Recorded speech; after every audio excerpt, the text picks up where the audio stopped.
Like a huge white seabird, the Sydney Opera House sits on the edge of the harbour waters. It all began in the 1950s, with designers from around the world competing for one of the prizes of the century. The winning entry was the creation of Danish architect Jon Utzon. Over the years, there have been alterations to the original concept, but the basic idea of white sails floating on the harbour remains. Then a long point near Circular Quay was chosen as the site. It was then used for a tram depot. 1959 sees the laying of the foundation stone. A happy occasion, but even then costs were going up. It was felt perhaps $1 million or $2 million extra may be needed.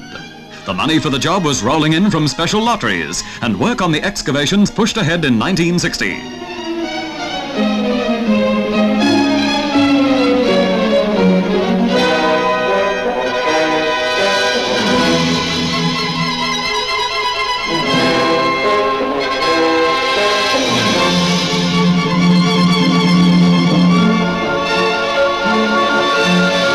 Those cynics who said this bird would never fly had to eat their words, as month by month the sails rose higher to reach the sun.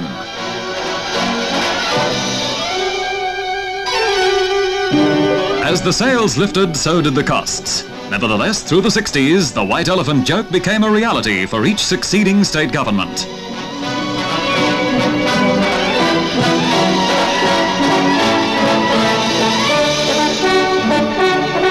As word of the remarkable, controversial building spread, visitors from around the world came to see for themselves. As the numbers rose, so did the dollars. 50 million, 60, 70, 80.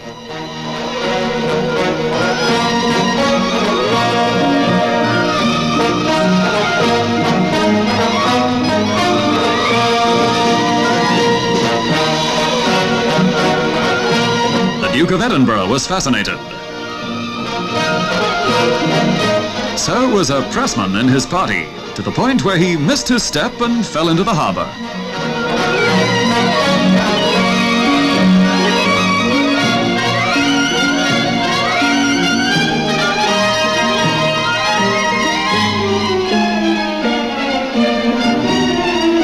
The concert hall, detailed to be the setting for artistic triumphs of the future.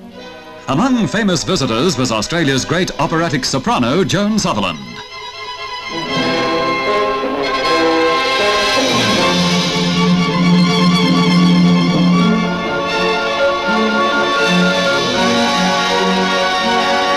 Mrs. Gandhi, like almost every other visitor, wants to come back when the building really comes to life.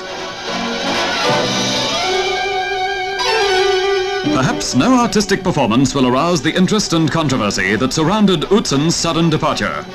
He wanted to do things one way, the government another. Utzon left the Opera House and Australia, saying he'd not be back.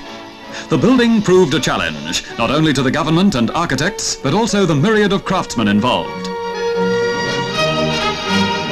Completely new techniques were necessary to overcome some of the special problems needed to perfect a once-in-a-lifetime building.